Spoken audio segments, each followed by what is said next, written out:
সম্মানিত তাওহীদি জনতা, আপনাদেরকে একটা জিনিস দেখাই। আজকে তো ওয়াজ মাহফিল দিচ্ছি না, আজকে ছাড়লাম একটি দুর্ঘটনার চিত্র। এটি একটি টায়ারের দোকান। এই দোকানের ট্যাঙ্কিটা ব্রাস্ট হয়েছে। হাওয়ার যে ট্যাঙ্কিটা থাকে ব্রাস্ট হয়ে দেখুন দোকানের কি অবস্থা।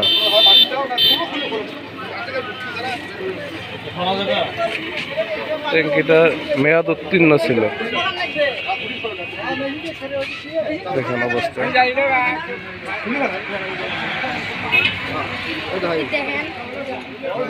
ট্যাঙ্কিটা উড়ে গিয়ে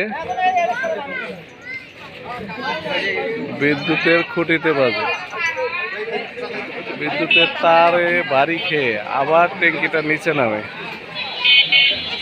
ট্যাঙ্কিটা এসে পড়ে এই ঘরের চালে।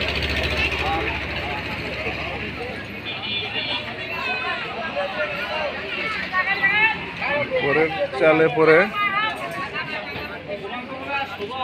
ট্যাঙ্কিটার ধাক্কায় বিদ্যুতের পোলের গুড়া নড়ে যায়।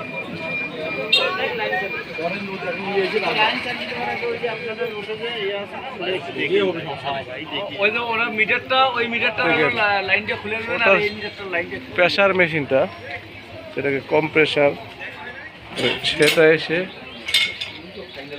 এই ঘরের চাল ছিদ্র হয়ে এইখানে পড়ে।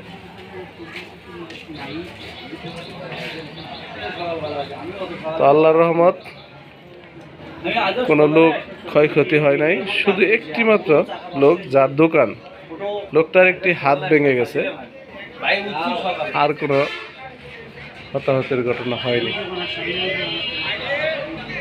এই যে মোটরটা ছিল, মোটরটা গিয়ে পড়ছে 500 গজ দূরে একটি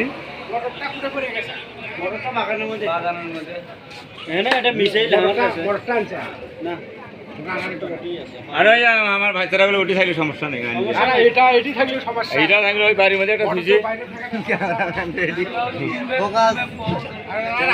আল্লাহর রহমত, আল্লাহ বিপদ দেয় কিন্তু মানুষকে আবার রক্ষাও করে। ওনারা যাচ্ছে মোটরের সন্ধানে। দড়ি খুলে দিবে না?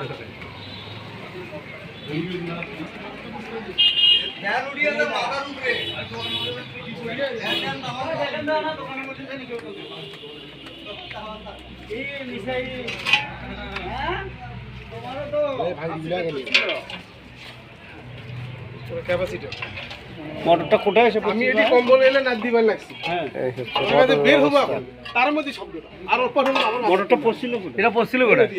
এই যে গর্ত আছে, ওই যে একটি পড়ছে, এই তার উপরে পড়ছিল, ওই দেখো। যাক, আল্লাহর রহমত বলি এটাকে। হয়তো বিপদ, আল্লাহ একটি বিপদ দিয়েছিল, কিন্তু মানুষকে কিভাবে রক্ষা করেছে। এটি একটি মেন রোড, এটি গাইবান্ধা তুলসীঘাট, গাইবান্ধা সদরের তুলসীঘাট এলাকা। ফেসবুক লাইভে যাচ্ছে, ক্যামেরাম্যান হিসেবে কে আছে? ধন্যবাদ সবাইকে।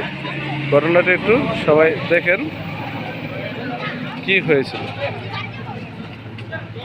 দেখে বুঝেন আল্লাহর কি রহমত এবং ক্ষমতা, আল্লাহর ক্ষমতা এবং আল্লাহর রহমত দেখেন।